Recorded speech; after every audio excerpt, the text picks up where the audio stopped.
किसी पवनपुर नामक शहर में विमला, उसके 2 बेटे जगत और दीपक, बेटी शिवानी और दोनों बेटों की पत्नियां अंजलि और रश्मि रहते थे।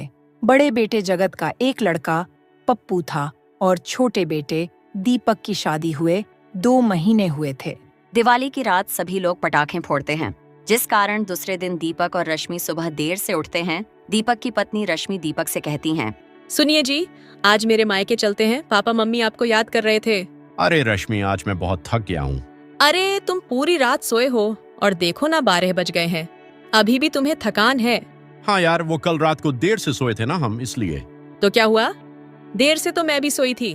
तुम आ रहे हो या नहीं ये बताओ, नहीं तो मैं अपने भाई को बुला लूं, वो आके ले जाएगा मुझे। रश्मि, तुम्हें तो पता ही है आज घर में बहुत सारा काम होता है और आज काम वाली बाई भी नहीं आई है और माँ और भाभी अकेली कैसे काम करेगी पूरे घर का।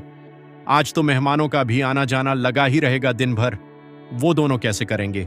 कल पटाखों की वजह से आंगन में कितना कचरा हुआ है। कहीं नहीं जाना मुझे और तुम भी नहीं जाओगी। वो तुम्हारी लाडली बहन शिवानी भी तो है ना, तुम्हारी भाभी और बहन मिलके कर लेंगे। मैं कहाँ कह रही हूँ तुम्हारी माँ को काम करने के लिए। रश्मि, समझा करो यार, ऐसे अच्छा नहीं लगता। माँ और भाभी क्या सोचेंगे।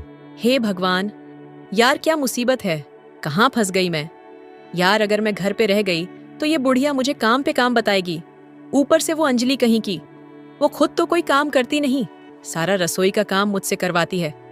और ये शिवानी कुछ करती नहीं, पूरा दिन अपने रूम में लैपटॉप लेकर पता नहीं क्या करती रहती है महारानी। ऊपर से ये बुढ़िया आंगन में पटाखों का जो कचरा हुआ है वो भी साफ करवाएगी। ये आदमी तो कुछ बोलता नहीं है, बस खा पी के पड़ा रहता है। अब क्या करूं, कुछ तो करना पड़ेगा मुझे। चलो कोई बात नहीं, नहीं आना तो ना सही। मैं तो बस इसलिए पूछ रही थी कि वो पापा ने ऑर्डर की थी, वो कार आ गई है। आपने जो दहेज में मांगी थी वो वाली कार। अरे कब आई? अरे तो रश्मि, आपने मुझे पहले क्यों नहीं बताया। चलो तो फिर चलते हैं। मैं तो मजाक कर रहा था रश्मि, मैं आपको कभी मना कर सकता हूँ क्या? आपको बुरा तो नहीं लगा? ये आदमी तुझसे आप पे आ गया। नहीं नहीं, मुझे बुरा क्यों लगेगा भला। आप तैयार हो जाओ, मैं भी तैयार हो जाता हूँ, फिर हम जाते हैं आपके घर। ठीक है। फिर वो दोनों तैयार होते हैं और वो दोनों रश्मि के पापा के घर जाने लगते हैं। माँ, हम दोनों जा रहे हैं। वो पापा जी और मम्मी जी याद कर रहे थे, तो हम दोनों रश्मि के मायके जा रहे हैं। अरे बेटा, आज तो कितना काम पड़ा हुआ है और तुम दोनों दिन के 12 बजे उठे हो। मेहमान आएंगे तो क्या कहेंगे? ऊपर से वो कांति भी नहीं आई आज काम पे। बहू आज रुक जाती, कल चले जाना। नहीं नहीं माँ, मैं पापा जी को मना नहीं कर सकता हूँ, नहीं तो वो नाराज हो जाएंगे। ठीक है बेटा, जाओ और आराम से जाना। वैसे बेटा, कब तक आ जाओगे आप दोनों? माँ, शाम तक आ जाएंगे। ठीक है बेटा, और बहू का ख्याल रखना अच्छे से। अरे माँ, एक बात तो भूल ही गया। माँ, एक सरप्राइज है तुम्हारे लिए। वो क्या बेटा, क्या सरप्राइज है? क्या सरप्राइज है देवर जी, मुझे तो बताइए। भाभी, वो पापा जी मुझे कार गिफ्ट कर रहे हैं। वाह देवर जी, क्या बात है। लेकिन इसको गिफ्ट नहीं दहेज कहते हैं। कंग्रेचुलेशंस देवर जी। दीपक का बड़ा भाई जगत दीपक से कहता है, वाह बेटे, तेरी तो लॉटरी निकल गई। वैसे कौन सी कार दे रहे हैं तुम्हारे ससुर जी दहेज में? वो ही जो मैंने पसंद की थी, 25 लाख की कार है। ठीक है भाई, मजे कर। फिर वो दोनों ट्रेन पकड़कर रश्मि के घर की ओर निकल पड़ते हैं। रश्मि, 2 घंटे में हम पहुंच जाएंगे आपके घर। जा तो ट्रेन से रहे हैं और आएंगे कार में। अरे ये कब आएगा देवगढ़ नगर? रश्मि, आज मैं बहुत खुश हूँ। पापा जी कितने अच्छे हैं। हाँ, मेरे पापा जो है तो अच्छे ही होंगे ना। सिर्फ आपके नहीं, मेरे भी पापा हुए। अब वो दोनों देवगढ़ नगर पहुंच जाते। यार रश्मि, एक बात बताओ, ये पापा के पास कितनी सारी कार है, तो रेलवे स्टेशन पे कार क्यों नहीं भेजी हम दोनों को लेने के लिए? हाँ, हो सकता है कल दिवाली थी ना, तो सभी लोग आज आराम कर रहे होंगे और आज तो ड्राइवर भी नहीं आया होगा। चलो कोई बात नहीं, अब हमारी भी कार होगी। फिर ये रेल और ऑटो में फिर हम कब बैठेंगे पता नहीं। फिर तो हर रविवार को आपके मायके आया करेंगे आपको लेके। अब वो दोनों रश्मि के मायके पहुंच जाते हैं। नमस्ते पापा। नमस्ते पापा जी। नमस्ते मम्मी। नमस्ते मम्मी जी। हाँ, नमस्ते नमस्ते, बैठो बैठो। जीजू कैसे हो आप? हाँ जीजू, आप तो हमें भूल ही गए, कितने दिनों बाद आए हैं आप दोनों। जीजा जी कैसे हो आप? हाँ जीजा जी, आप तो शादी के बाद आज मुंह दिखा रहे हो। हाँ, वो बहुत दूर पड़ता है आपका गांव। चलिए आज आप आए, हमें बहुत अच्छा लगा। पप्पू के पापा यहाँ आइए। ये क्या है? हाँ, वो रश्मि महारानी को माँ जी कुछ नहीं कहते। और जब मेरी शादी हुई थी तो कितना काम करवाते थे। सारा काम मेरे सर पे छोड़ दिया और महारानी चली गई। उसका बाप कार दे रहा है दहेज में, वो भी 25 लाख की। वाह वाह, महाराज और महारानी कार में घूमेंगे। चलिए, अब मुझे भी मेरे मायके जाना है। मैं अकेली क्यों काम करूं? अंजलि, ये क्या बचपना है। हाँ, तुमने पहले ऐसा नहीं किया कभी। आज क्या हो गया तुम्हें? मुझे कुछ नहीं सुनना, बस मुझे मेरे मायके जाना है और आप भी मेरे साथ चलिए। यहाँ आओ अंजलि। क्या है? अरे यहाँ तो आओ। बोलो क्या है? बैठो। अरे बैठो तो सही। देखो, उनकी नई नई शादी हुई है, तो अभी उनको जाने दो। हम भी 1 या 2 दिन में चले जाएंगे तुम्हारे मायके, और तुम चाहो तो रुक जाना 1 सप्ताह। हाँ, तुम तो यही चाहते हो कि मैं यहाँ से चली जाऊँ। हे भगवान, क्या मुसीबत है। शिवानी तो कुछ करती नहीं है और माँ जी मुझे ही सारा काम बताती है। चलो काम भी कर लूँ, लेकिन ये कार वाली बात मुझे परेशान कर रही है। यार, उस रश्मि का बाप पैसे बचा के रखता। अभी तो रश्मि के भाई और बहन की भी शादी होनी है, तो उनके काम आते 25 लाख। ये रश्मि पे क्यों खर्च कर रहा है? मुझसे ये बर्दाश्त ही नहीं हो रहा। हे भगवान, ये सब सपना हो। सुना, एक काम करो, मेरे सारे गहने बेच दो, मुझे भी कार चाहिए बस। तुम पागल हो गई हो क्या? सारा मूड खराब कर दिया। अरे वो 10 कार ले, हमें क्या। और वो कार उसे दहेज में मिल रही है, खुद पैसे से थोड़ी खरीद रहा है। चलो अभी जाओ, काम पड़ा है वो कर लो। महारानी तो चली गई और अब तुम मुझसे काम करवा रहे हो। मैं नौकरानी नहीं हूँ, समझे? ठीक है, मैं शिवानी को बोलता हूँ, वो तुम्हारे साथ काम में हाथ बटाएगी। जगत शिवानी से कहता है, शिवानी, आज तुम अंजलि के साथ उसकी हेल्प कर दो काम में। मम्मी, रश्मि भाभी कहाँ हैं जो भैया मुझे बोल रहे हैं काम करने को? शिवानी बेटा, वो तेरे दीपक भैया और रश्मि भाभी कार लेने गए हैं। क्या कार लेने? हाँ, 25 लाख की कार। दीपक भैया के पास कब से इतना पैसा आ गया कि 25 लाख की कार ले रहे हैं? मम्मी क्यों मजाक कर रही हो?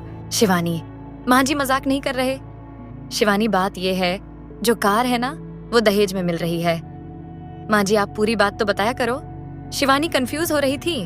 ओह, अच्छा तो ये बात है। वही कार ना जो पेंडिंग थी दहेज में, जो मिलने वाली थी? हाँ हाँ, वही कार। बेटा, आप लोग आज यही रुक जाना, क्योंकि अभी रात बहुत हो गई है। सुबह चले जाना। हाँ जीजू, आज आप रुक जाइए। हाँ, तो इसमें कहने वाली कौन सी बात है। ठीक है, रुक जाएंगे। रात को रश्मि और दीपक दोनों वहीं रुक जाते हैं और रात को सो जाते हैं। सुबह होती है। दीपक की साली दीपक से कहती है, जीजू नाश्ता कर लीजिए। आइए आइए दामाद जी, बैठिए, नाश्ता कर लीजिए। नाश्ता करने के बाद रश्मि का भाई रश्मि से कहता है, अरे दीदी, आज आप रुक जाते, कल चले जाना। अरे नहीं अनुराग, हमें तो आज ही जाना है।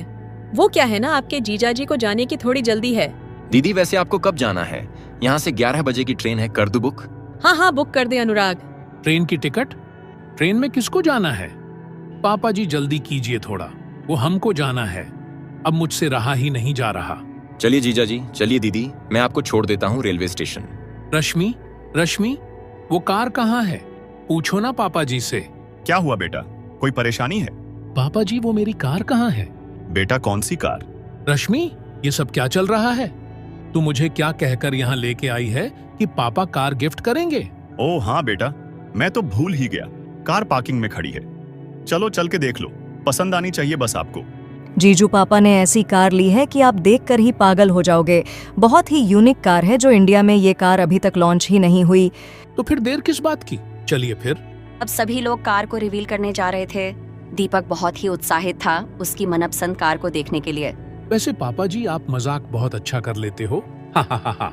बेटा, ये रही आपकी कार, जाओ पर्दा हटाओ और दिखाओ कार। दीपक ने जैसे ही कार से पर्दा हटाया, उसके तो होश ही उड़ गए।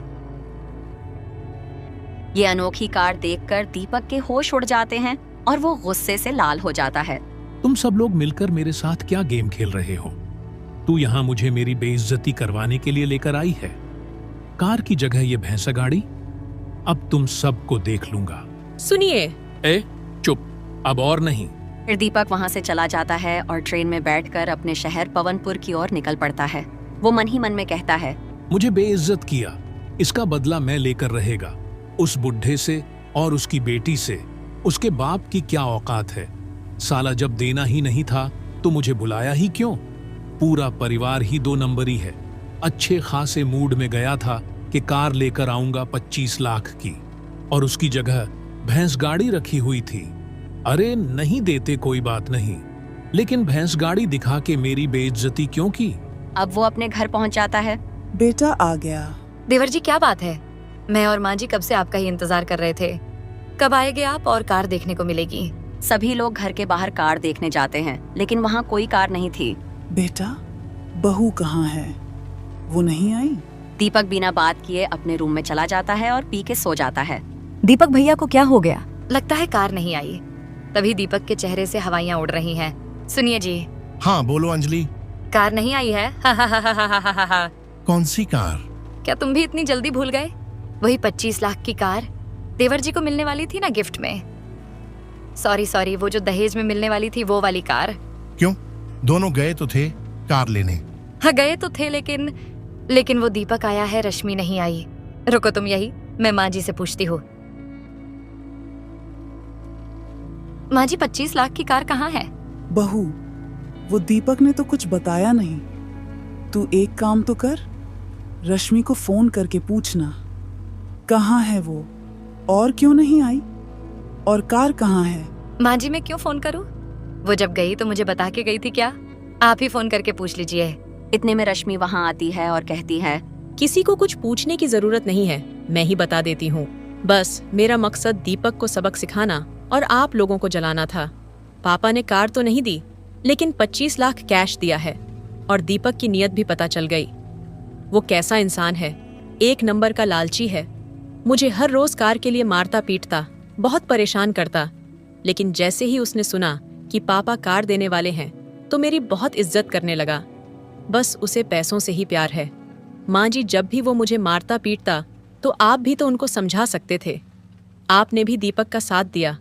25 लाख मेरे पापा के लिए कोई बड़ी बात नहीं है। मेरा और पापा का मकसद दीपक को सबक सिखाना था। वो पूरी तरह से एक्सपोज हो चुका है। बेटा हमें माफ कर दो, हमसे बहुत बड़ी गलती हो गई। सभी लोग रश्मि से माफी मांगते हैं और अब पूरा परिवार हंसी खुशी रहने लगा।